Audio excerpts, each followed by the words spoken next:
நாம் எல்லாம் அனைத்து இந்திய அண்ணா திராவிட முன்னேற்ற கழகத்தை சார்ந்த கிராமம் என்பது அண்ணன் வேட்பாளரிடம் சொல்லிக் கொண்டுதான் வந்தேன். ஏனென்றால் பல தேர்தலில் நான் நின்ற போது முழுமையாக எனக்கு வாக்களித்த பகுதி இது.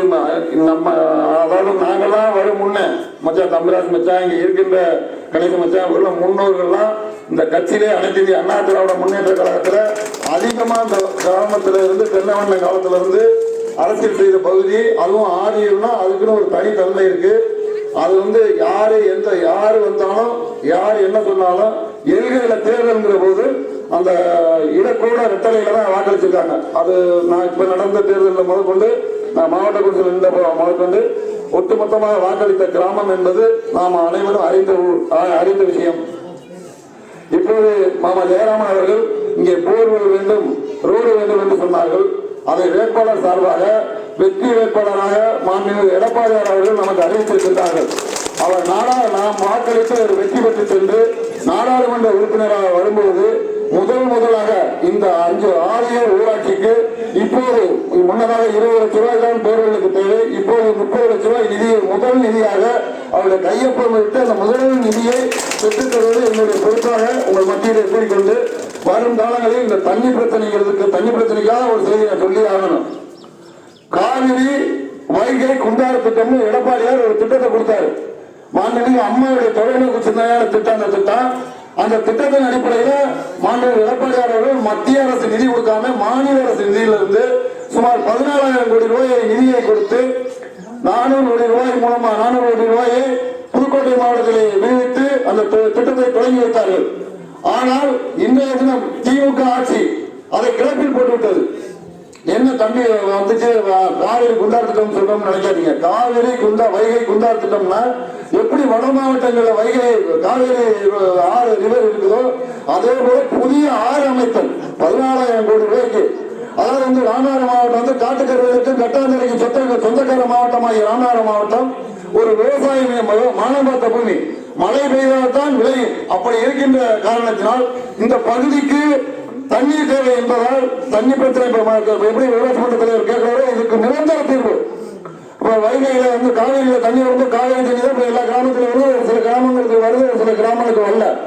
அப்ப அந்த திட்டத்தின் மூலமா அனைத்து அதாவது புதுக்கோட்டை மாவட்டம், ராமநாதபுரம் மாவட்டம், சிவகங்கை மாவட்டம், தூத்துக்குடி மாவட்டம், விருதுநகர் மாவட்டம் 5 மாவட்டத்துக்கு தான் அந்த திட்டம். அந்த திட்டத்தை மாண்புமிகு எடப்பாடியார் அவர்கள் 2020 அதை தொடங்கி வைத்தார்கள். ஆனால் இன்றைய தினம் ஆட்சியில் இருக்கின்ற திமுக அரசு அந்த திட்டத்தை கிளப்பில் போட்டுவிட்டது. அந்த திட்டம் மட்டும் கிடைத்திருந்தால் அதாவது திட்டத்தை நிறுத்த முடியாது. ஏன்னா அடுத்து வருவது மாண்புமிகு எடப்பாடியார் அறிவித்த வெற்றி வேட்பாளர் வெற்றி பெற்று நாடாளுமன்றத்தில் செல்வது உறுதி.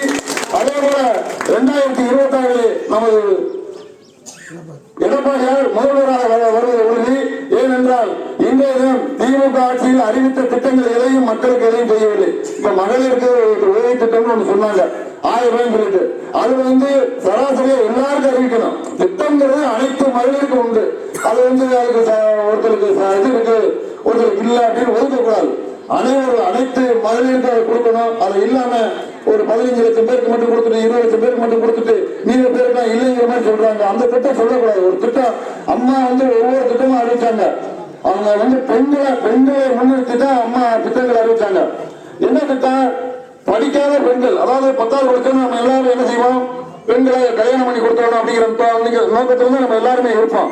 அம்மா என்ன செஞ்சாங்கன்னா பெண்கள் உயர்கல்வி படிக்கணும், அவங்களுடைய குழந்தைகளை நல்லா வளர்க்கணும் அப்படிங்கிறதுக்காக 10வது படித்த பெண்களுக்கு 25,000 ரூபாய் 4,000 தங்கம், 12வது படிக்கிற பெண்களுக்கு 50,000 ரூபாய் 8 கிராம் தங்கம் சொன்னாங்க. அது எதுக்கான தொலைநோக்கு சிந்தனையோடு பெண்கள் எல்லாம் உயர்கல்வி படிக்கணுங்கிற நோக்கத்தோடு அம்மா செஞ்சாங்க. அதே மாதிரி நான் 2011 மாவட்டத்தில் இருந்த போது தேர்தல் வாக்குறுதியா என்னென்ன வேணும்னு அம்மா கேட்டாங்க. அப்ப திருவாரூரை அரசு கலைக்கல்லூரி வேண்டும் என்று அம்மா கோரிக்கை வைத்தோம்.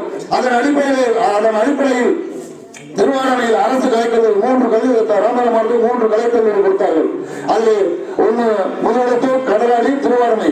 அப்போது நான் மாவட்ட கழக தலைவர். ஆகவே அதை பெற்று தந்த நான் அந்த கல்லூரி வந்ததன் காரணமாக ஒரு ஆண்டிற்கு 800 மாணவர் திருவாரூரை அரசு கலைக்கல்லூரி படிக்கின்றோம். அதை இங்க இருக்கின்ற அனைவரும் நன்கு அறிந்தவர்கள். இல்லை என்றால் நம்முடைய குழந்தைகள் வேறுடைய காரைக்குடியோ மதுரையோ எங்கேயோ வெளியில படிக்கணும். இதுதான் நிலைப்பாடு.